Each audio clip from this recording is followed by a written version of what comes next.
सोनी चिड़िया बहुत नटखट थी। वह अपनी माँ पायल चिड़िया के साथ रहती थी। सोनी, मैं दाना लेने जा रही हूँ, तू घर के पास ही रहना, इधर उधर मत जाना।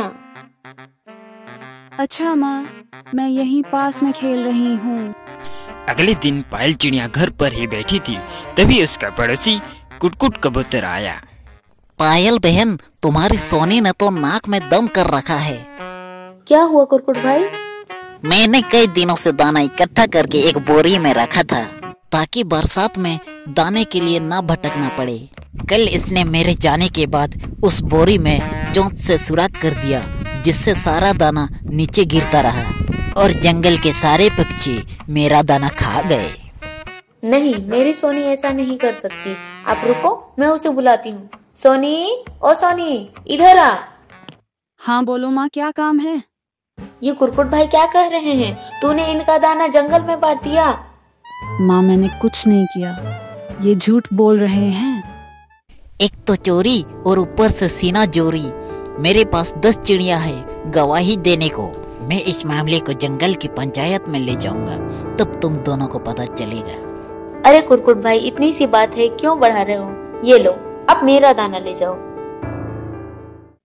यह कहकर पायल कुटकुट कबूतर को एक बोरी दाना दे देती है और उसके जाने के बाद पायल सोनी को बहुत डांटती है। तेरी शरारतें बढ़ती जा रही है। पहला भी तूने मिट्टू तोते की सारी मिर्ची पानी में गिरा दी थी। तेरा कुछ इंतजाम करना पड़ेगा। मुझे माफ कर दो माँ, मैं अब ऐसा नहीं करूँगी। सोच ले, अगर तूने अब शरारत की तो मैं तेरी शादी कालू कौवे से करा दूंगी।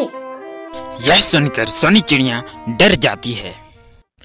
कुछ दिन बाद गांव से टोनी कबूतर जंगल में आता है। वह बहुत सीधा साधा था। सोनी चिड़िया को उसके बारे में पता लग जाता है। वह उसे परेशान करने की एक तरकीब सोचती है। जब टोनी कबूतर अपने घर में बैठा था तो सोनी चिड़िया उसके घर पहुंच जाती है। तुम कौन हो? तुम इस जंगल में नए आए हो, मुझे नहीं जानते। मैं जंगल के राजा की खास सेनापति हूँ। इस जंगल में जो भी आता है उसे यहाँ रहने का किराया देना होता है।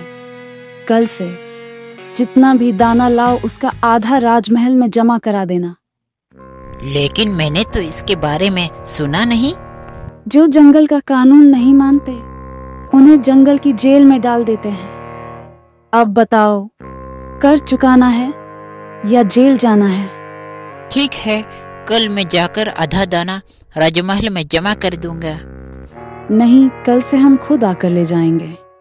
अगले दिन से सोनी चिड़िया हर दिन टोनी कबूतर से दाना लेकर अपने घर में रख लेती है।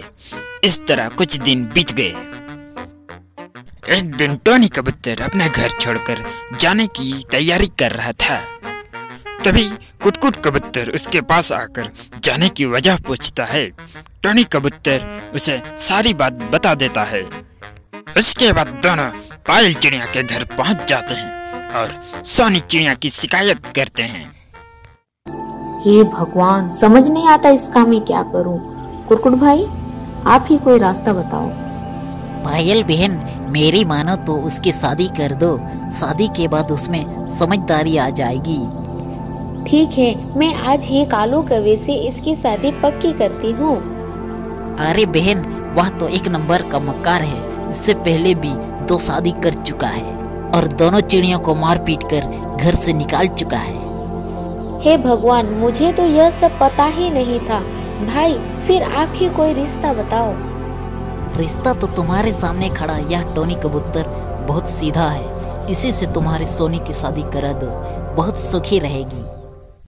कुछ दिन बाद सोनी चिड़िया और टोनी कबूतर की शादी हो जाती है।